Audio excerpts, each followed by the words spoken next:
the regular meeting of the Reno City Planning Commission on Wednesday, August 2nd, 2023. Item number 1, we will have our newest commissioner, Commissioner Rohrmeyer, lead us in the Pledge of Allegiance.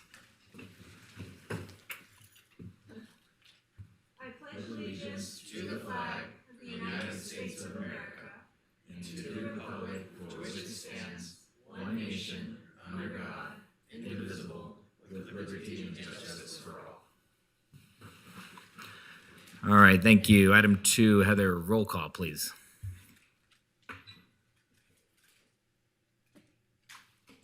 Harris Armstrong, Present. Manny Becerra is absent at this time. Arthur Munoz, Here. Carrie Rohrmeyer, Here. Alex Velto, Here. and Sylvia Villanueva is absent at this time. You do have a quorum. Or I'm so sorry, JD Draculich. Here. Thank you. And you do have a quorum. Thank you. All right, closing item 2, moving on to item number 3, public comment. This item is for either public comment on any action item or for any general public comment. Do we have any request to speak forms? Anybody on Zoom? I'll go ahead and begin by reading the clerk's comments. It should be noted for those in the audience that comments are to be addressed to the Planning Commission as a whole. Comments heard under this item will be limited to 3 minutes per person and may pertain to matters both on and off the Planning Commission agenda. Please note that the Planning Commission may not take action upon any matter not agendized for possible action on today's agenda. When you are called on for public comment, please state your name for the record and begin by speaking. The timer will begin when you say your name and you will be afforded 3 minutes. If you are an attendee in the Zoom meeting and would like to make public comment at this time, please raise your hand. Lastly, while in this room, please be respectful. Warnings will be issued by the presiding officer if there's disruptive behavior, and you will be asked to leave chambers if the behavior continues. And we did receive correspondence that was general in nature and not specific to any items on the agenda. They were forwarded to the Planning Commission and entered into the record. We do not have any voicemails, and there is nobody that would like to speak at this moment. Thank you. Anybody in the chambers wish to speak on public comment for any item or in general? Seeing none, we will close item 3 of public comment. We'll move on to item number 4, public hearings. Any person who has chosen to provide his or her public comment when a public hearing is heard will need to so indicate on the request to speak form provided to the secretary. Alternatively, you may provide your comment when item 3, public comment, is heard at the beginning of this meeting. So we will now open item number 4.1, which is case number LDC 23-00063, Easy Brakes. Looks like we will get a presentation from the applicant. Please go ahead. Good evening. My name is Minor E. Carpio Brand. My wife Nora Carpio Brand.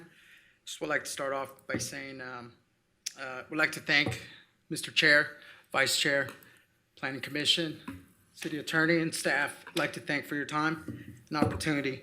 And before I begin, I also like to thank Mr. Carter Williams for his professionalism, guiding me through this process, walking the dog, for lack of better terms, on getting through this. It's been sometimes a little bit frustrating. However, he helped me navigate for that. Thank you, Mr. Williams, and I appreciate that. With that being said, if I can get to the next slide. Please, thank you. So just a little background of where we're at. I just retired July 31st, 2 days ago from the Marine Corps, 27 years. I bought the shop back in April of 2020, this automotive shop, with the intent to get things started and get me ready for pretty much now being retired. However, COVID did happen. I was stationed in Japan, and I was not able to come to Reno over a year. Hence why this is happening at this moment.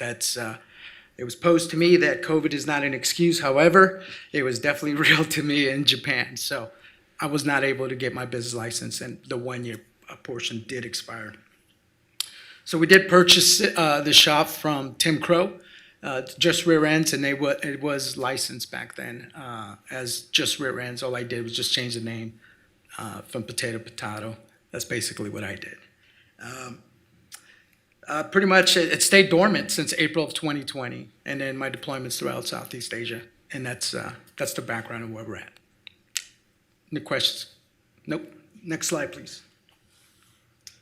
So currently, the location. Next slide, please. Currently, the location. I just want to point out that Easy Brakes is right in the heart of pretty much automotive maintenance alley, in between Gentry and Yory Road, down in Virginia Street. I think you're all very familiar, pretty much the location. The red signifies where Easy Brakes is at. And I just put a quick picture up there just to give some contents to what I'm trying to say. Questions? You can move it forward. Oh, I can do it right Yeah. now? Okay. So I was working with Mr. Williams. He mentioned that the land use designation over mixed Mixed use urban. mixed use.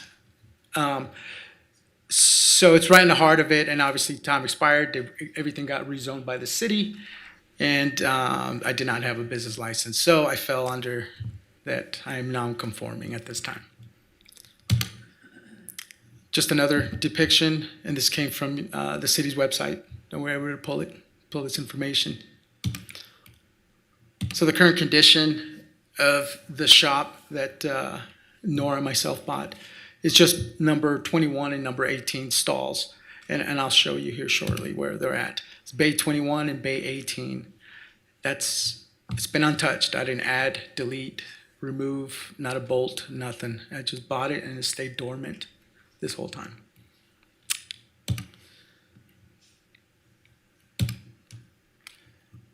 So some of the concerns for the conditional use permits concerns, I'm just going to pretty much present it as well, and some of the mitigating factors that I was able to hopefully provide.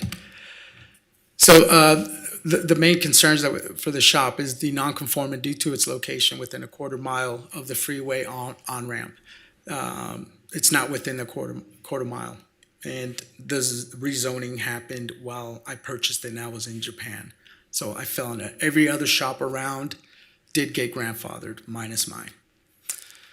The other concern was previous noise complaint from the complex, not necessarily from this shop that I'm buying, but I was posed to provide a noise mitigating plan, and I think I was successful in doing that, and I'll present that here shortly.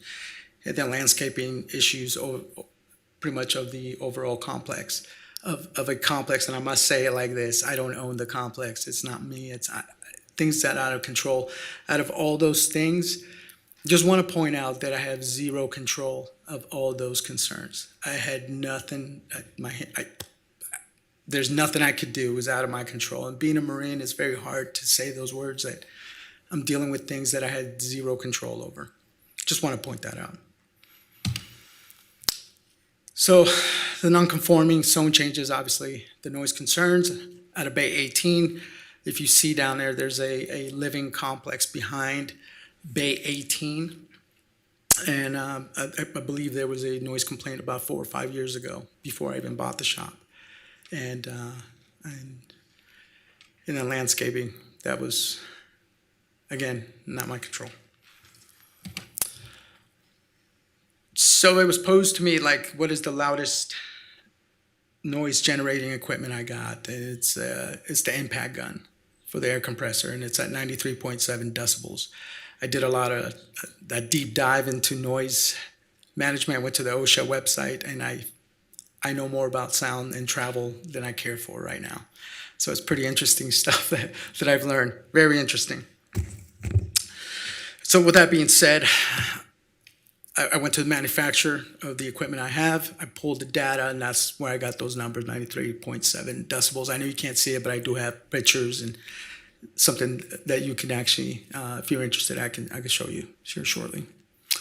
I also cited my work. I got the websites on there as well. So this is straight from the OSHA and on sound source and how sound travels. And of course, from Bay 18, you add another 20 feet. From the bay door to the fence line is 52 feet. Measured it with a calibrated ruler that I have in my shop, and it's at 52 feet. And that puts it at at a distance where the minute I hit the impact, it's another 20 feet, so it's 72 feet. By the time the resident behind Bay 18 hears it, it is down to just a normal conversation or a whisper, according to OSHA's model and source on how sound travels throughout everything. And if you notice, I did have, and this is a graph from OSHA as well, on how sound dissipates with distance and sound bouncing off the walls. And my shop is insulated on the top and on the bay doors. So that's one of the things that I want to point out, that I do have mitigating factors, that my shop would not provide any significant noise that would create an urban complaint. And I'm very confident in that. Another mitigating factor, if necessary, is to keep Bay 18 door closed if that becomes an issue. Just want to remind the commission that what I'm going for is not a full, total automotive care, just brakes and diagnostics, that's it. So if I need to work on brakes, take me probably a minute to take the tires off, if that. 4 or 5 bolts, that's it. So this is the bay door. Those are the insulated foam. I just want to point that out to mitigate the sound concerns that the planning commission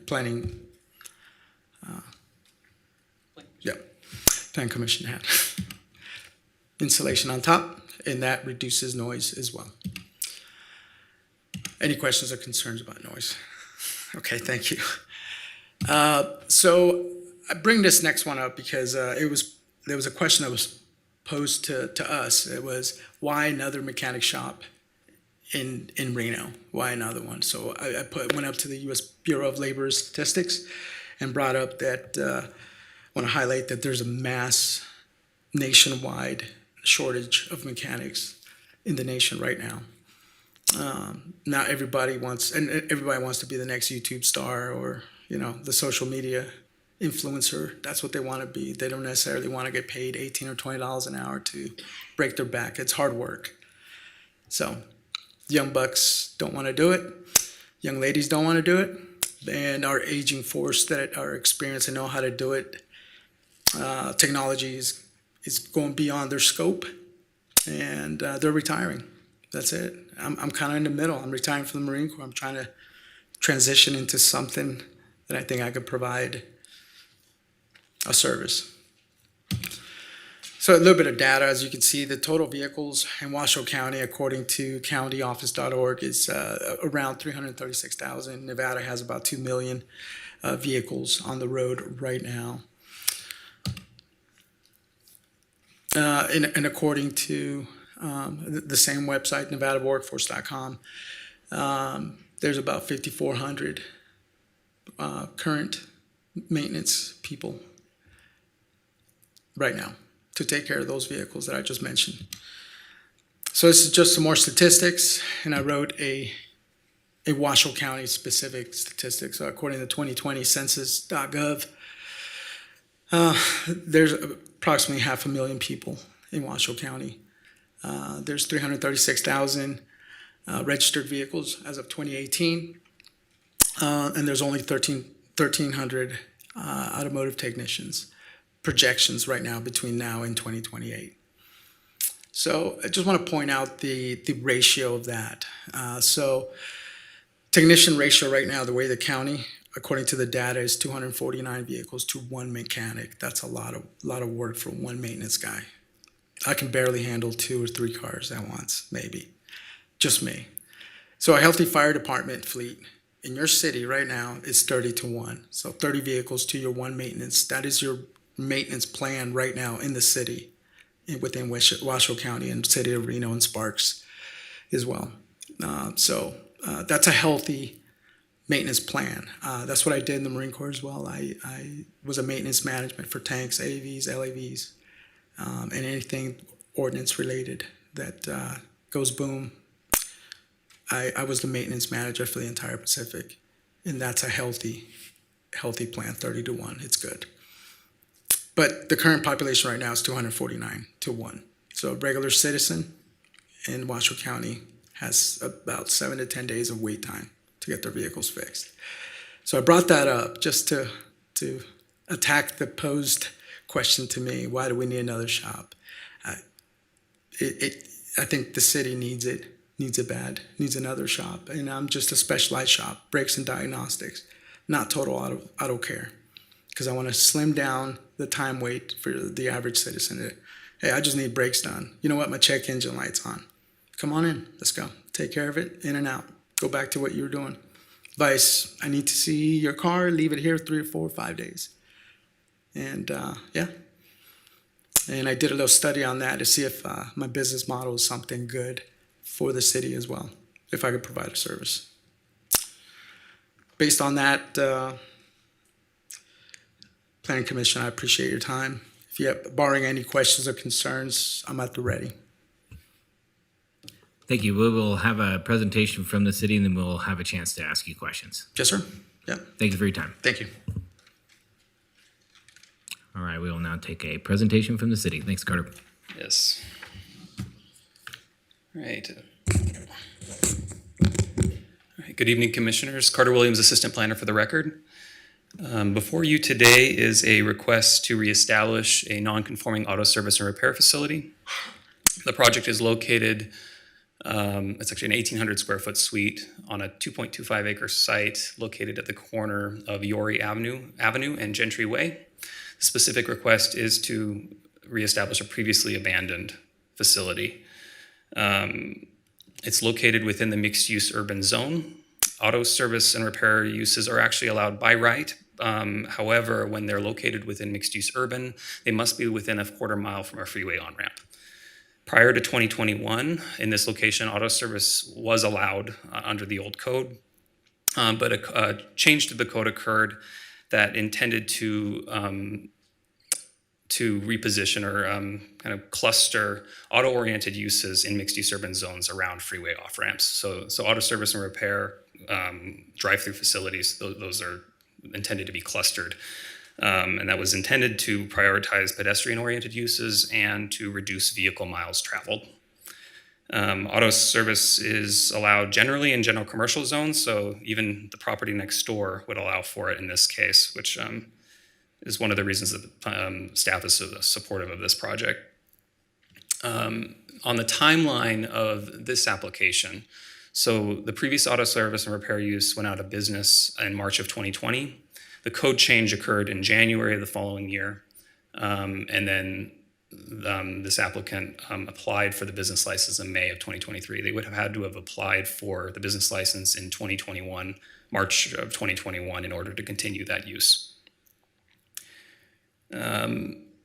The project is located within the urban mixed-use master plan designation, and it's in conformance with the following policies, including community development, the overall mixes of uses in the site and the general area, and building orientation, which I'll show later in the presentation. Addressing compatibility with surrounding uses, there are a number of mobile home parks to the north and west of the site. As the applicant mentioned, there were past code enforcement complaints related to noise for this site. It wasn't specific to this suite. It was specific to another auto service and repair facility that was facing that mobile home park to the north.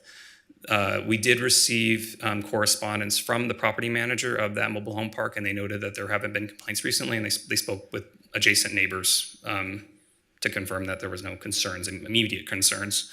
Regardless, we implemented conditions requiring noise generating equipment to be located within Bay 18, and Bay 18 is to be closed while that equipment is in operation.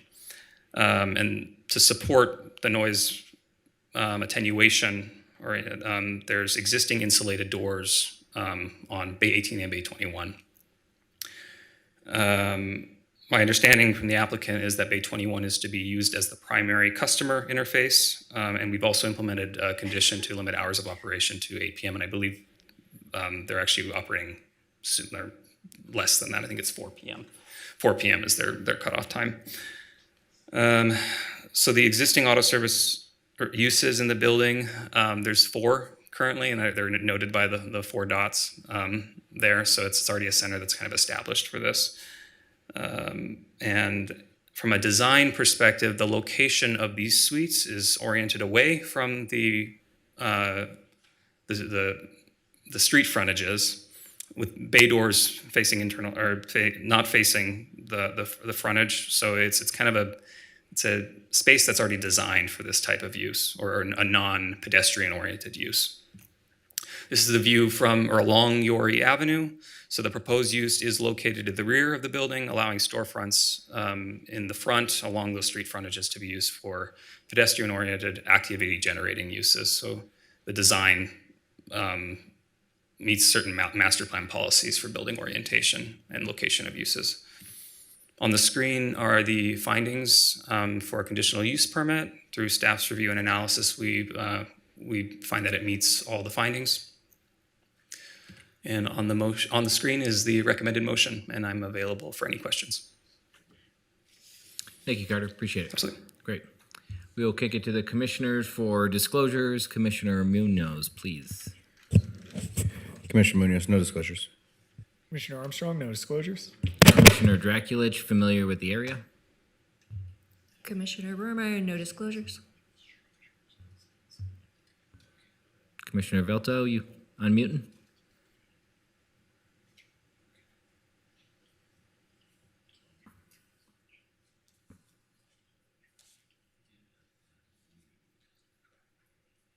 Commissioner Velto, can you hear us, buddy?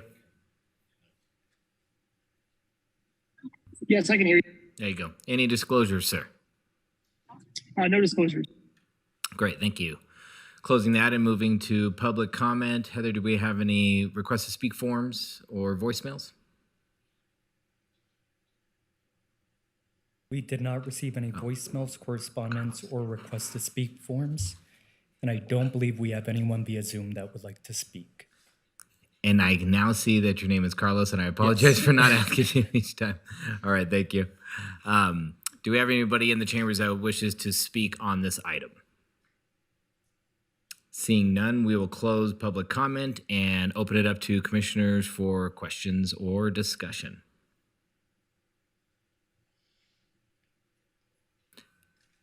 Commissioner Munoz. Yeah, if we don't have any questions, I can go straight into discussion if that's okay with everybody. Please. First off, thank you for your service. And I am considering knowing the area and what's going on there. I don't see why. I don't see any reason why this shouldn't be approved. So I'm all for it.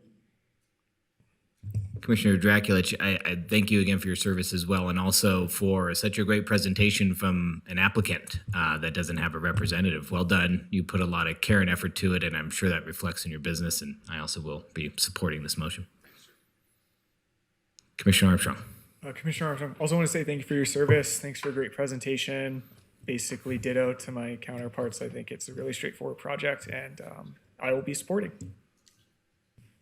Commissioner Rohrmeyer. I too appreciate your service, and I'm happy to see the space be used, just the way you presented. Thank you.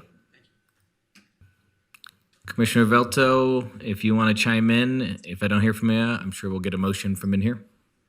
Yeah, I agree. I'll definitely be supporting the motion, and I really want to echo Commissioner Munoz's comments. That presentation was very, very effective from someone who's obviously doing good work in the community. So I'll definitely be supportive. Thank you. Great. I'll go. Please do. Commissioner Munoz, based on compliance with the applicable findings, I move to approve the conditional use permit subject conditions listed in the staff report, and I can meet all the findings in case number LDC 23-00063. Easy breaks. We have a motion. Commissioner Armstrong, I'll second. We have a motion and a second. All in favor? Aye. Aye. Any opposed? Seeing none, motion passes. Good luck. You bet. Closing item 4.1 and moving on to item 4.2, case number LDC 23-00055, Diaz Masonry, apologize. It looks like we will get a presentation from the applicant's representative. Thank you. Hi, John. Commissioners, Mr. Chair, thank you. John Krompatic. Boy, they moved this up a couple of feet, huh? Feels a little different. I am here on behalf of the applicant, Is that volume okay?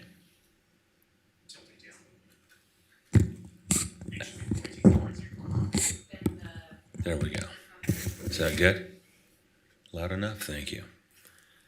This is a request for a master plan amendment and zone change to ME for both the zoning and the master plan element. The project location, you can see in Panther Drive, right in the kind of the heart of the Panther Valley area, that mix of a lot of industrial and some remnant single family. This property is 3 parcels composed, put together and then fronting Western Road. A little bit more about the character of the site, looking west and east on Western Road. You can see it's a little bit unkept in its current state. You can see that one on the east property line, and then also from Western Road, and the fact that it's a storage yard. Again, Western Road looking west and east, just again kind of defines the character of the area. There is the master plan as we know it today, overall master plan, single family for these 3 parcels, and then single family to the north, and then everything to the east, south, and west really is industrial in character. There's the existing and proposed in more detail. You can see the ME to the right in the purple. On zoning, same idea. It's that single family, as we noted in the 3 parcels, entirely industrial to the east and south, and mostly to the west. And then there's the proposed for the zoning element in conformance with the master plan.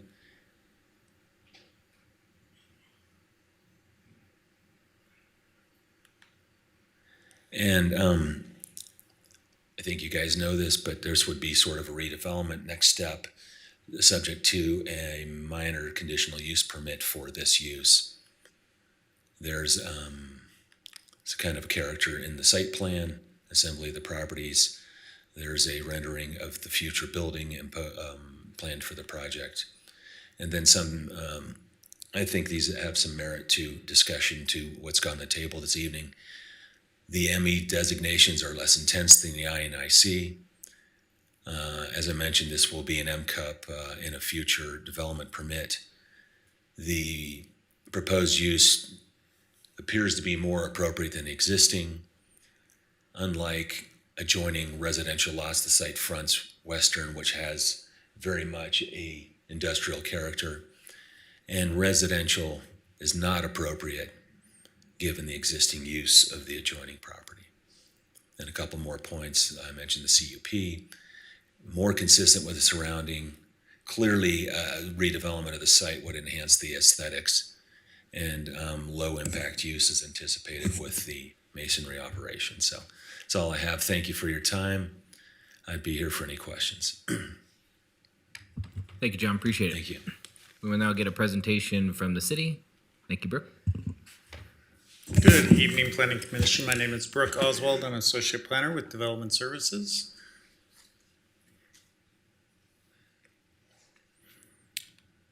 Quickly look at the project site. It's approximately 2/3 of an acre, consisting of 3 parcels. These parcels were annexed in back in approximately 2007. They were further subdivided, and the zoning went to an SF8 at that time. They were anticipated to be residential. As you can see 3 residential lots there. We did have a building permit in about 5 years ago that has expired, and the property has moved, and now we have a request for a master plan amendment and a zoning map amendment. For some reason, there should be animations that are not working with the presentation. But I will go.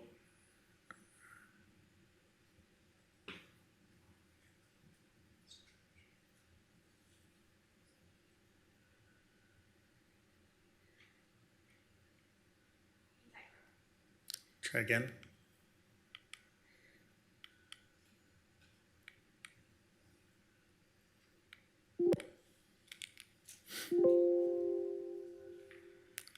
Try again. Okay. This is a little bit better. So this is a bit further out, and so you can see the project location and get a general idea of what we have around. You can see the large industrial format buildings that we have to the right. To the north of the site and directly left of the site, you can see a large section of county properties. They're rural, larger lot properties. And then what we can see is newer development coming in with those smaller residential lots. Coming once again closer, it's just off past Panther and Western. You can see the large format building, industrial building, and then start to see that more larger lot character. As I mentioned, it was annexed back in 2007, was rezoned and anticipated to be developed as residential. It did not get developed as residential. And before you tonight, we have a master plan amendment, zoning map amendment to move that forward. So looking at our master plan on the right, it's currently single family. And what would be proposed is that goes to our mixed employment. And to the right, SF8, looking at our zoning district, going from an SF8 zoning district to the ME. Now on this blocked in, it doesn't really show the context. This is a really unique area, as I kind of showed before. We have that residential and we have that heavier industrial warehouse and distribution. Our ME zoning is our lightest zoning area. It has lighter industrial uses, retail, flex industrial, and a number of those. One of the biggest things with the ME is that it restricts hours of operation. So you would require a conditional use permit for any hours between 11 p.m. and 6 a.m. So this gives you a better context of the surrounding master plan land use designation. You can see we have that industrial right up against the residential, and really no sort of buffer between those at this time. That would be going to an ME, although that looks as though it is sort of out of place. What we're anticipating, and I'll show you in a further slide, is that we may anticipate seeing a lighter buffer of commercial or industrial up against that heavier industrial between the residential. Once again, looking at our zoning, now we can see some mixed employment spots within that larger industrial area coming in. This is similar in nature to that. So this is interesting. The yellow or the orange that you're seeing is county properties. So we have this awkward island that sits, two little awkward islands that sits in an island of itself. As you can see, the exterior of this is surrounded by railroad right-of-way, and there are two entrances that come in on the north portion of that. This is a tier 2 per our regional, which we are looking for more denser density or clusters of commercial or employment hubs, and then that surrounding residential.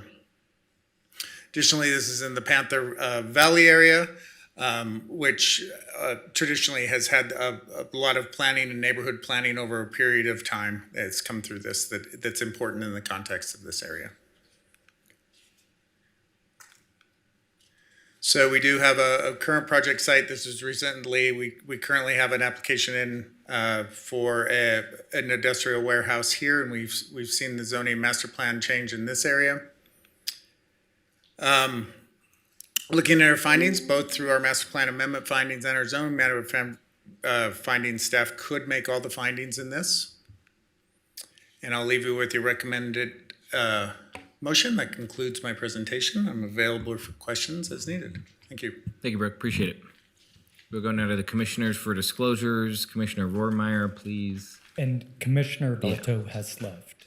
Yeah, and he's texting me technical difficulties. He's trying to get back on, I think. Thank you. Okay. Thanks, Carlos. No disclosures? Commissioner Armstrong, no disclosures. Commissioner Munoz, no disclosures. Commissioner Draculich, no disclosures. And can we move on without Alex on this? And is this Carl? Yeah, we need to. Yeah, we can postpone until he comes back. He's back? Okay. Commissioner Velto, can you hear us, sir? Yes, I'm back. Okay, if you can give us your. Sorry about that technical difficulty. You're fine. I have no disclosure. Thank you. Commissioner Draculich, no disclosures. All right, we will now open this up to public comment. Carlos, do we have any requests to speak forms or voicemails? We did receive correspondence that was forwarded to the Planning Commission and entered into the record. We don't have any voicemails or request to speak forms, and I don't believe we have anyone via Zoom that would like to speak at this moment. Thank you, Carlos. Appreciate it. Anybody in the chambers wish to speak on this item? Seeing none, we will close public comment and go to the commissioners for questions or discussion. Commissioner Munoz, I'll start. Please. Brooke, quick question for you. The way the property is being used right now, obviously we saw some pictures of it. I don't know if those are current or not. Is what's happening on the property right now conforming to what it's zoned for? That is not a conforming use for what the zoning is, the residential zoning. That would be considered an outdoor zone, storage. What you was shown there, the ME that would become, they would have to come through their business license. And as stated, any commercial development on those properties would require further discretionary review. So it would be further reviewed to look how any sort of use on that property would impact those surrounding properties. Okay, and then one last thing. One of the last slides you showed, there's a little area right next to the freeway that we recently Correct. Approved. Can you remind me what that was approved for exactly? I know they're putting some type of warehouse there. That went into industrial master plan and an IC, and I think kind of showing that character of that industrial coming along through there, and then looking at this ME as we possibly go as creating sort of a buffer, or a lighter industrial uses as we move to the residential uses. Sure, and was it the city's opinion that that is kind of tying the whole area together by switching this over to ME?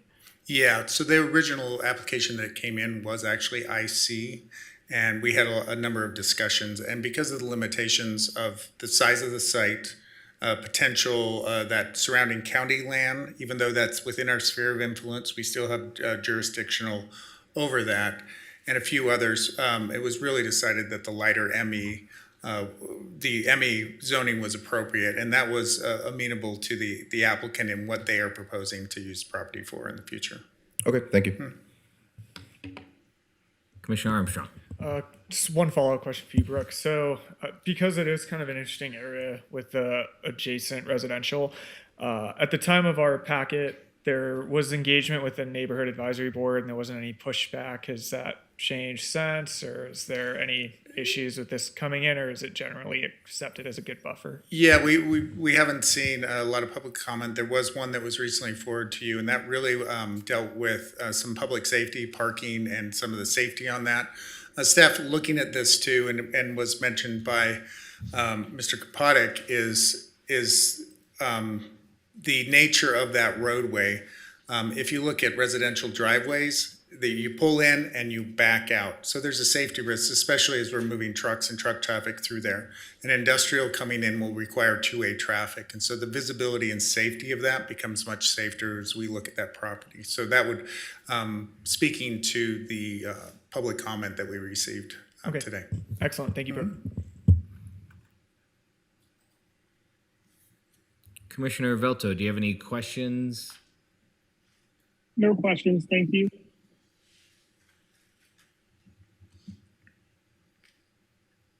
I too have no questions. Do we want to move into discussion or entertain a motion? If we don't have any discussion, I'm ready to entertain a motion. Please do. On the case number of LDC 23-00055 Diaz Masonry, based on compliance with the applicable findings, I move to adopt the master plan amendment by resolution and recommend that the city council approve the master plan and zoning map amendment subject to conformance review by the Regional Planning Commission. And I can make all the findings. We have a motion. Commissioner Armstrong, I'll second. We have a motion and a second. All in favor? Aye. Aye. Any opposed? Seeing none, motion passes. Thank you. All right, we'll close item 4.2, move to item 4.3, case number LDC 23-00060, Meadow Creek Condition 15 Amendment. Looks like we will get a presentation from the applicant. I'm not that tall. Good evening, Commissioners. Stacy Huggins for the record with Wood Rogers, representing the applicant in this Meadow Creek Commercial Condition 15 amendment. Just some of you may have seen this. That does seem really loud. Last year or the year before, this commercial center came through an entitlement process to allow restaurants, full service restaurants with alcohol as well. So there was an amendment to this. If this looks familiar to you and you were on the board then, you may just remember that just as a memory reference piece. So this 3.87 acre parcel, you can see there it's identified as the site with the arrow on it. It's south of Arrow Creek, west of Wedge Parkway, to the, and I will show you on this next map here. So just so that if you don't know where this area is, you have some general idea. The Reno Ice facility is directly across the street to the east of the project site. There are some apartments to the northeast of the project site. The Mountain Gate 78 single-family residential project, which is really the basis of this condition amendment, is adjacent to the project to the south as well as to the west. And then the South Valleys Regional Park and the library, as you can see in that exhibit, are south of the project area. Just to go back to this exhibit, as I mentioned, the property is master planned single-family. The zoning on this property is SPD. And that specific plan district is an older SPD. It is called we call it the WDDP for short, but the long name is the Wedge Duraskar Duxbury Pay specific plan. This specific plan, and you can see the map there identifying the 4 property owners, was initially adopted in Washoe County in the early 1990s. It's a 2-page specific plan document, so very different than what you might expect today. The document itself exists or consists of that map and also a little bit of land use information and what the intent of that SPD was. The star on the map, where it's in the kind of the bottom right-hand corner of the square identified as Duraskar, is where the project site is located that we're talking about. You can see there highlighted that the general commercial consisted of 8 acres within that Duraskar area. Our project site, the only general commercial area within this SPD, is the 4-acre parcel that we're talking about today. So it has been annexed into the city of Reno. It's now zoned SPD by the city of Reno, which is what I showed on that original map.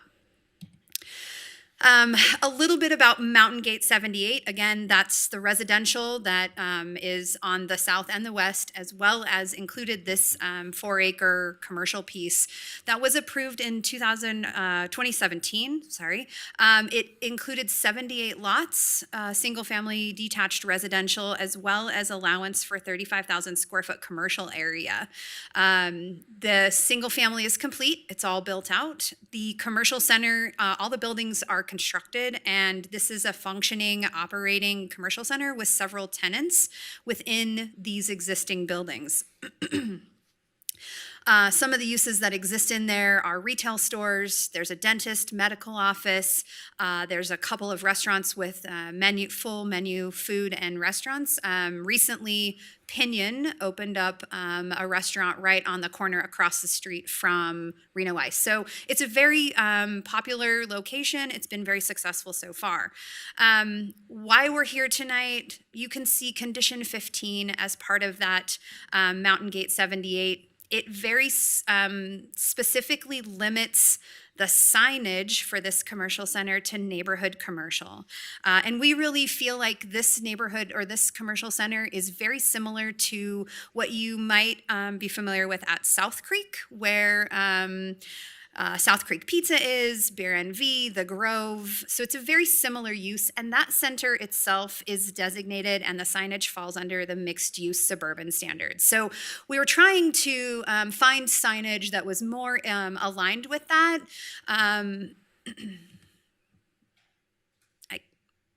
Thank you. So what we're asking for is to amend Condition 15 to establish our own, a very specific commercial sign program that still is complementary and uses all the colors and architecture of the commercial center, but allows a little more flexibility than the neighborhood commercial standards would allow. So I wanted to show you this comparison. So you can see on the top of this table is what's currently allowed in this center. In the middle is that mixed use standard, again, for comparison. And also because Reno Ice and the uses around it are all mixed use, we thought that that was a fair comparison. We're not out of line. Wedge Parkway is an arterial. The uses across the street are designated mixed use, so signage consistent with them was something we wanted to look at. And then on the bottom there in the yellow is the proposed Meadow Creek sign program. And I want to just talk through some of the changes associated with the sign program as opposed to the NC or the MU. So the first thing is that we are asking to modify the freestanding sign height. So that would be related to a monument sign that is proposed on the south east corner of the project site. Under NC, they were restricted to 12 feet. Under mixed use, they could have gone to 35 feet. We've limited it and said we only want 8 feet. So we think that that's in keeping with the area and a little less than the NC. In exchange for reducing that freestanding height, we are asking to be able to have an increased copy sign area within those signs. So you can see we've doubled the NC, but stayed consistent with the mixed use standards. Excuse me. The wall sign area that you see there is generally the same as the NC, 1 square foot per lineal foot of business frontage. All the signs cannot exceed 400 square feet total for the center. 3 foot max letter height, same as the NC standards. The 75% of business frontage is, and although it doesn't show there, it is consistent with the mixed use. And the 20 square foot per tenant ensures that each tenant gets to have a share of the signage to advertise their business. Where these standards, where the sign program really differs from both NC and the mixed use is in the illumination, and specifically in terms of how we are illuminating signs internally versus externally. So I'm going to flip this slide so that we can talk about that particular change. So what we did is we obviously want to have signs illuminated so people can find the businesses inside the center. I understand that the businesses that face residential the residents don't want to see lights at night. We did want to be able to have an opportunity to have those lit up in the winter months when it's dark at 4 o'clock, a little bit later than 4 o'clock. So some of these businesses are open until 6. So we have proposed to limit the lighting associated with buildings A and B. As you can see in the blue there, those would not be able to be lit after 8 p.m. or before 6 a.m. So all the lights on those businesses facing to the west would have to turn off at 8 p.m. The signage facing east, north, or south on building D, which is actually angled away from the residential, could have their signage illuminated during their normal business hours. And that's in accordance with the City of Reno's typical operating hours. So we felt like that was a good compromise, again, for the illumination standards of NC and mixed use. And then just to close on that, we held the policy that we could not have any flashing or animated signs as part of the sign program. We were asked a question at the NAB about how this might be enforced. And so I want to just clarify for you that this sign program, so these standards, this exhibit will all become an exhibit to the lease agreement, and it will be managed by the landlord and or the master developer. All the tenants within this center know this is happening now. Quite frankly, they are thrilled to finally be able to have something other than temporary signage potentially on their buildings. So I just have a couple more slides just so you can see. So this, there's kind of two different types of signs with this project. There's the commercial center signage that will be installed by the master developer, and you can see some examples of those. The existing entry wall sign is already there and it's on the wall. It is not currently being lit. So this new sign program would allow that sign to be lit in accordance with these policies. I mentioned the monument sign to be located down in the southeast corner of the project site along Wedge Parkway, so that traffic coming north on Wedge would be able to see the center before they get to the driveway. And then there's also within the center two towers that are on the north edge and the south edge, and both of those would have two signs within them. You can see it's kind of inset in that top part of the tower. All of those are designed to match and be consistent with the architecture as well as the color scheme of the project. So when we look at the tenant signs, and again, our goal is to have this be very consistent throughout. The tenant signs are intended to be designed as classy, clean, classy, all-white lettering that minimizes the impact to the adjacent residential, and that they all look the same. So you're not going to have different colors of signs in this center. They will all generally be the same in color and size of the signage. This will allow the tenant signs to be distinguished from the commercial center signs. And then again, just I noted on here, those signs facing west will not be illuminated after 8 p.m. and the signs facing east towards Wedge Parkway, north towards Arrow Creek Parkway, or south at the angled away from the residential will be allowed to operate during their regular business hours. So in closing, just very quickly, I mentioned at the beginning, this is the only commercial property in this area now. It is the last piece of developable land within the WDDP. It was initially supposed to be 8 acres. It's not going to be 8 acres. It's 4 acres. This is the only project this sign program will apply to, and it will be enforced by the landlord through their through a lease exhibit. So that concludes my presentation. I am happy to answer any questions if you have them. Thank you, Stacy. Sure. And it looks like we'll get a presentation from Carter.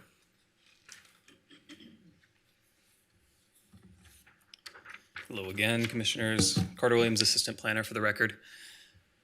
So before you today is a condition amendment to condition number 15 of the Meadow Creek development that was approved in 2018. The site is located west of Wedge Parkway, south of its intersection with Arrow Creek Parkway, and the specific request is to change sign requirements for the commercial portion of the project. The property is located in the Wedge Dorostkar, I spelled that wrong, excuse me, Duxbury Pay Specific Plan District. And as Stacy mentioned, that it's a situation where there are no development standards for the area, so they are established through entitlement conditions for the individual projects. In this case, neighborhood commercial standards were applied generally, not only to the development of the center, but to the sign standards as well.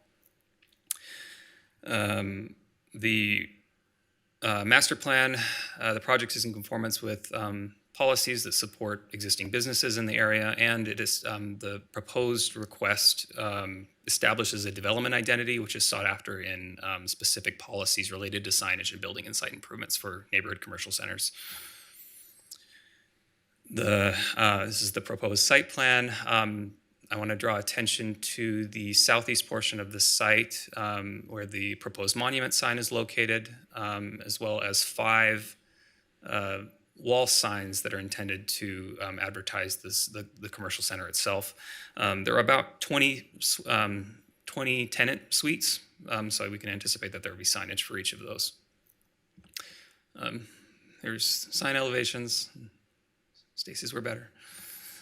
So the sign standards that are changing, so signs copy area is generally increasing from about 350 square feet based on the neighborhood commercial standards to 400 square feet. The flexibility is being added that prevents a situation where a tenant may be locked out of having signage.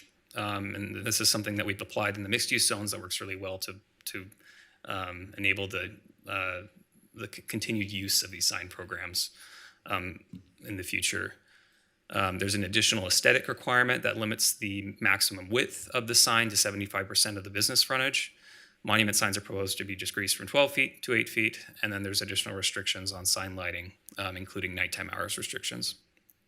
The sign standards that are not changing is that the maximum square footage across all buildings within the center is limited to 400 square feet.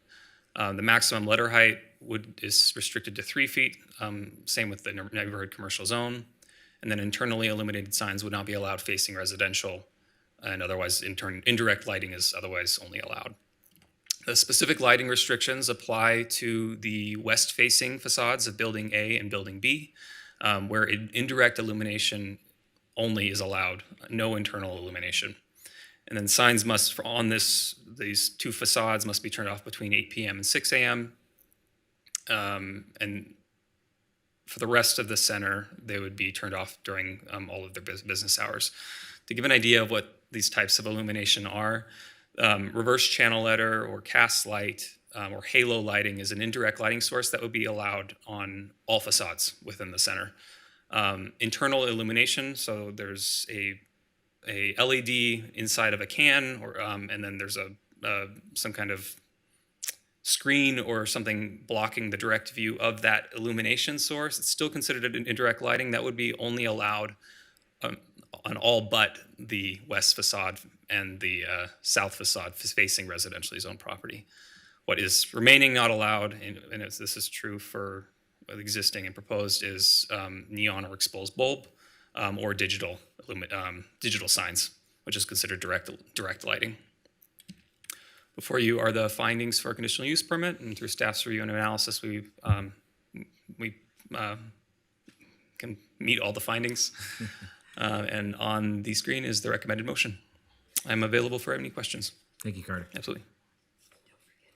Oh, And we I'm will- sorry. There is one other thing. Thank you. There was additional coordination with the applicant after the staff report was released. They requested that, so the existing condition number 15F notes that internal illumination is not allowed across the entire center. We've amended the we've amended the condition. Oh, are you like this? Thank you. We're amending the condition, or recommending that the condition be amended to allow for indirect illumination except for on those residential facing facades. So still allow, it wasn't our intent to prohibit internally illuminated across the entire center, but it is a code requirement that when it faces residentially zoned property, it is prohibited. So we clarified that in the condition. And I have it here, but I don't know if it. Okay, it's not working, so I don't know how. Carter, do you just want to read it into the record? Yeah, I can read it in the record. So condition number 15F, wall sign illumination shall be limited to indirect illumination, halo, backlit, downlit, and internal. Internally illuminated signs are prohibited on the south and west facing facades of Building A and the west facing facade of Building B, as shown in Exhibit C in the staff report. Center signage facing west shall not be illuminated between 8 p.m. and 6 a.m. All other signage shall not be illuminated outside of business hours for the center.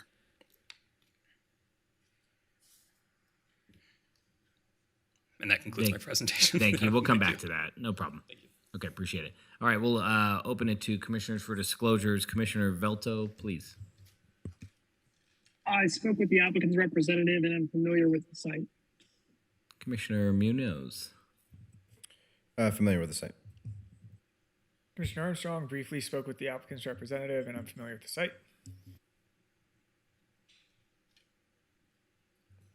Commissioner Rohrmeyer, I spoke with the applicant's representative. Commissioner Draculich, I spoke briefly with the applicant's representative and familiar with the site. Okay, closing public disclosures, we will move to public comment. Carlos, any requests to speak forms or voicemails or Zoom? And so we don't have any requests to speak forms or anyone via Zoom. I guess we do via Zoom. We did receive correspondence that was entered into the record, and we have one voicemail. Which would you like to begin with? Let's get with the Zoom caller.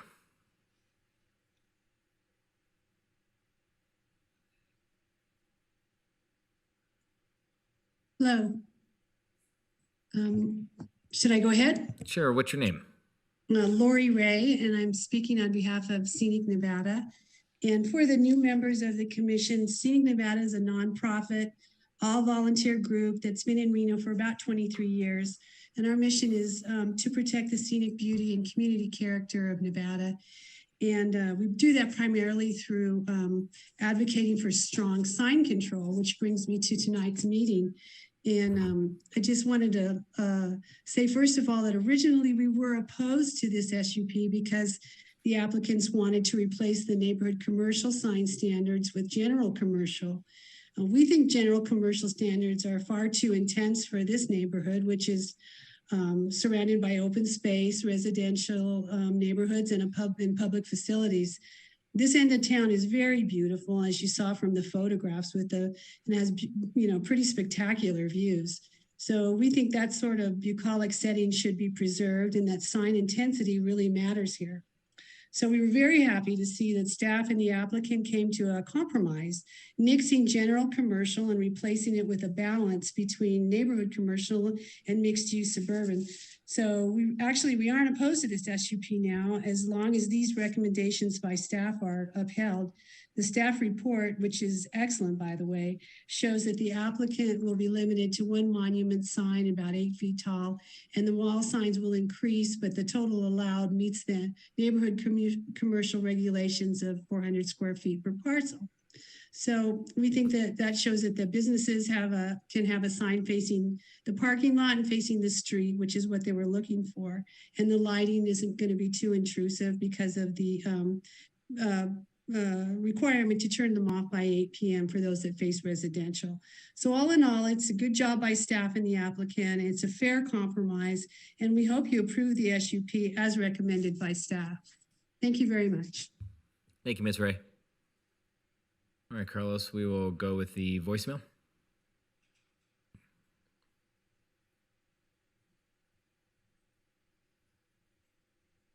Case number LDC 23-00060 regarding the Meadow Creek new plaza.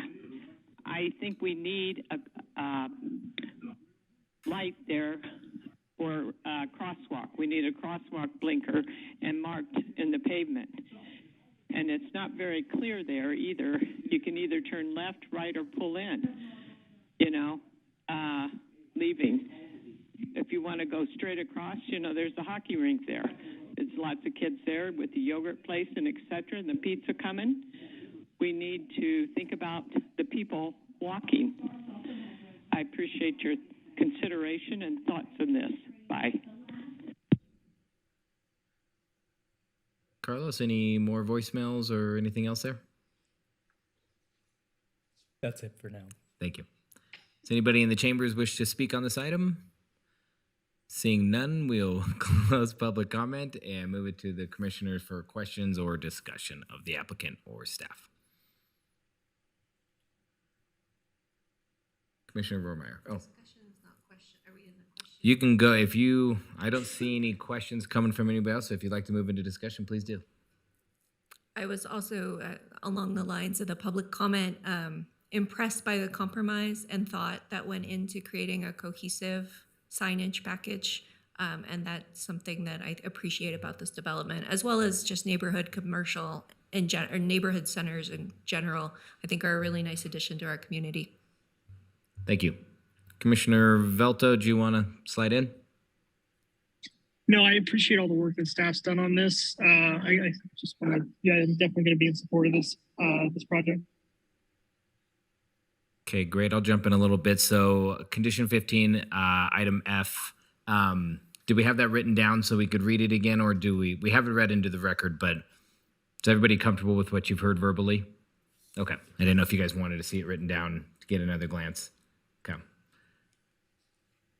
And if we have no more discussion or questions, we can entertain a motion and discuss the amendment to 15F.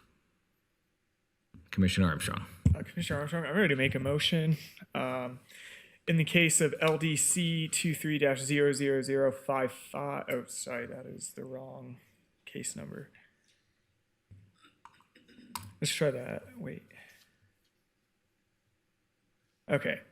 Sorry about that. Let's try this again. In the instance of case number LDC 23-00060, Meadow Creek Condition 15 Amendment, based on compliance with the applicable findings and in support of the amendment that was read into the record, I move to approve the modification of a condition of approval subject to the conditions listed in the staff report. Okay, we have a motion. Second. Commissioner Rohrmeyer, seconded. We have a motion and a second. All in favor? Aye. Any opposed? None. The motion passes. Thank you and good luck. Appreciate it. All right, closing item 4.3, moving on to item 5, recommendation to City Council for appointment to the Truckee Meadows Regional Planning Commission from the members of the Reno City Planning Commission to fill the 2 vacant positions with names stated as such. Open to discussion, and I think we have some people who would consider joining. I'll open it up to everybody else in here for a moment. This is Commissioner Velto. I just want to chime in on this. You know, I've been at I'm one of the liaisons to the Truckee Meadows Regional Planning Agency.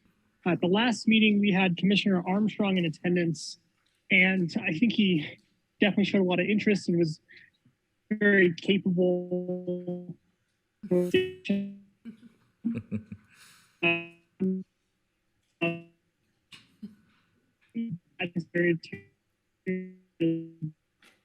Commissioner Armstrong. The other thing I'll note is Commissioner Velto. He expressed interest. Commissioner Velto, sorry, buddy, you're glitching pretty good there. Can you hear me? I apologize. Can you hear me? I can hear you. Oh, you're clear now. We got the first half. I think we got the gist. Go ahead and go backwards about 5 seconds and say it again. I appreciate it. The only other thing I wanted to add is that the newest commissioner that's not able to attend tonight, he did express interest in me when I met with him the other day. So I thought I'd throw that out as well. Okay.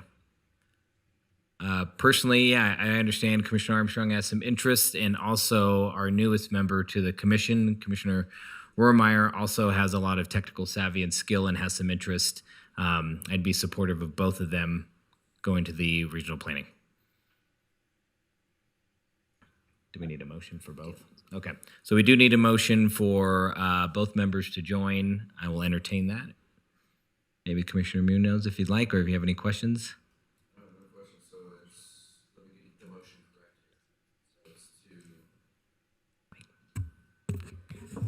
Sorry, thank you, Commissioner Munoz. Did you get the motion correct here? It's to nominate commissioners to the position of the Regional Planning Commission. Correct. This is actually a recommendation to City Council. So you guys will be forwarding a recommendation of 2 people. Got it. Okay. So if you want to nominate 2 people, then if we get a second motion, the commission can vote on that. Okay.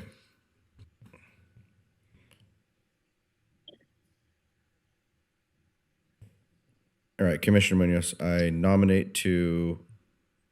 would like to nominate Commissioner Armstrong and Commissioner Rohrmeyer to recommendation to City Council for the Regional Planning Commission positions. All right, This is Commissioner Velto. I'll second. Great. We have a motion and a second. All in favor? Aye. Aye. You scared me for a second. Okay, for the record, we have 5 ayes for the motion made by Commissioner Munoz. Any opposed? Seeing none, that recommendation will move forward to the City Council. Are we good there, Angela? Yep. Okay. Closing item number 5, moving to item number 6, Truckee Meadows Regional Planning Liaison Report. Do we have someone who was at the last meeting?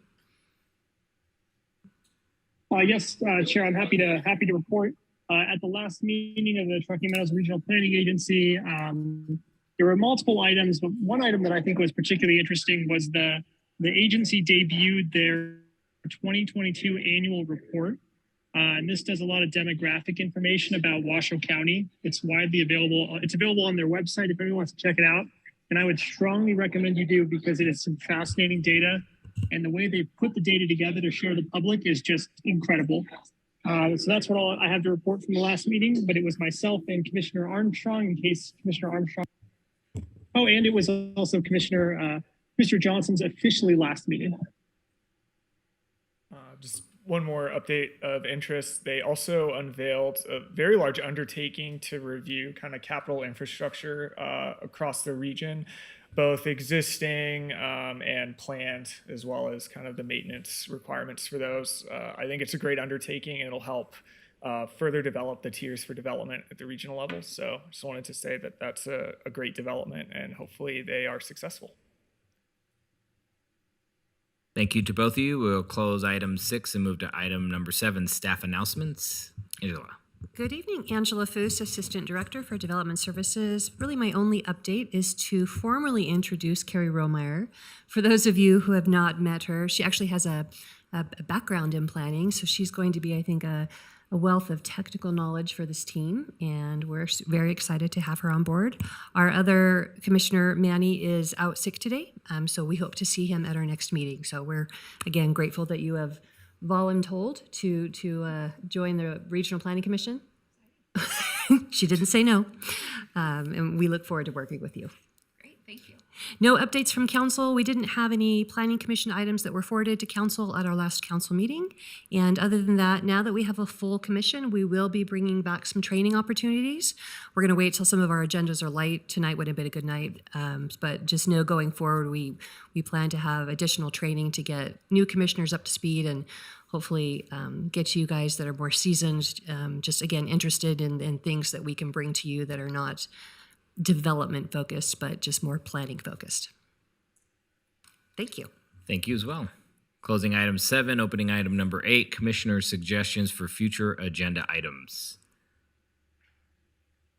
Seeing some shaking heads. Commissioner Velta, got any suggestions? No, just keep doing what we're Sounds good, buddy. Loud and clear. Good. Closing item 8, moving to item number 9, public comment. This item is for either public comment on any action item or for any general public comment. Carlos, do we have any more public comment for this evening? We don't have any request to speak forms, anyone via Zoom, any voicemails or correspondence. Great, thank you. Anybody in the chambers wish to speak on public comment? Seeing none, we will close item number 9, moving to item number 10, adjournment, which we will give the honors to Commissioner Vormeyer. Perfect. I move to adjourn. We have a motion. I will second Commissioner Munoz. Motion and a second. All in favor? Aye. Aye. Aye. Thank you all.